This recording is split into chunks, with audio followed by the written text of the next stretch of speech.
घर से भागे अपनी जान बचा के और थाने में पहुंचे, जबकि मेरी वालिदा उस वक्त खून से लहूलुहान थी। हमें नुकसान में मेरी नानी मी का कुछ मेडिकल रिपोर्ट नहीं बनाया गया। हमारे मेडिकल रिपोर्ट को इवन को घुमाने की कोशिश की गई। FIR चूँकि बहुत वीक थी तो वो 9 दिन के अंदर रिहा हो गए।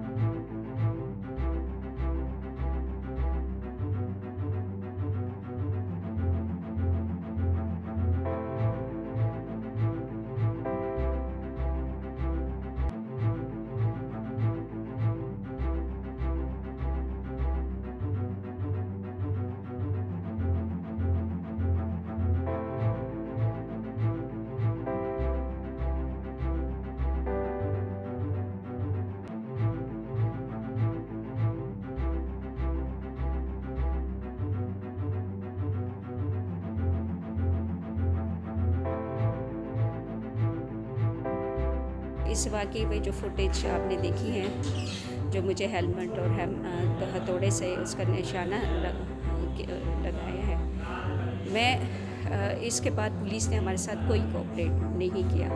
19 दिन के बाद मुझे वो कह रहे हैं कि आप मेडिकल रिपोर्ट जाके रीडिंग अस्पताल में मेडिकल रिपोर्ट बनाएं। 19 दिन के बाद ज़ख़म कहाँ वो होते हैं, अच्छा खासा वो कवर। तो जो पुलिस है वो अपोजिट पार्टी को सपोर्ट कर रही है। इसके साफ आपके पॉइंट से पता चलता है कि ये अपोजिट पार्टी को सपोर्ट कर रहे हैं। मैं चाहती हूँ कि हमारे FIR जो कटा है उस पर दफ़ात शामिल किया जाए। 324 और 354A के दफ़ात शामिल किया जाए ताकि FIR को मजबूत किया जाए और उनको गिरफ़्तार किया जाए। अगर ये इनको कैफ़रे किरदार तक नहीं पहुंचाया गया तो हमारे माशरे में और मुझे दोबारा बड़े आसानी से टारगेट कर सकते हैं और मुझे दोबारा मेरे बच्चों को नुकसान दे सकते हैं। क्योंकि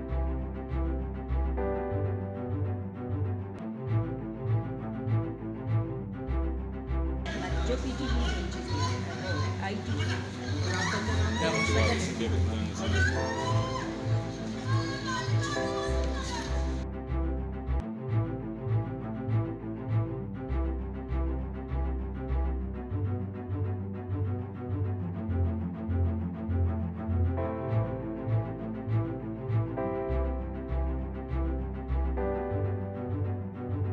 थाने में पहुंचे तो वहाँ पे बैठे हुए एक पुलिस ऑफिसर बंदा जो मिर्ज़ा था, जो भी था वो जिस पोस्ट पे भी था, वो मुझे पश्तो में कहता है कि आप लोगों में अभी कोई नहीं मरा, जबकि मेरी वालिदा उस वक्त खून से लहूलुहान थी। कि गाड़ी भेजें, कुछ भेजें कि हमारी प्रॉपर्टी को डैमेज किया जा रहा है, हमें सिक्योरिटी प्रोवाइड की जाए, पर उन्होंने कुछ भी नहीं किया। घंटे बाद उन्होंने मोबाइल भेजा हमसे, उन्होंने ना एड्रेस लिया। उनको हमारे घर का कैसे पता था?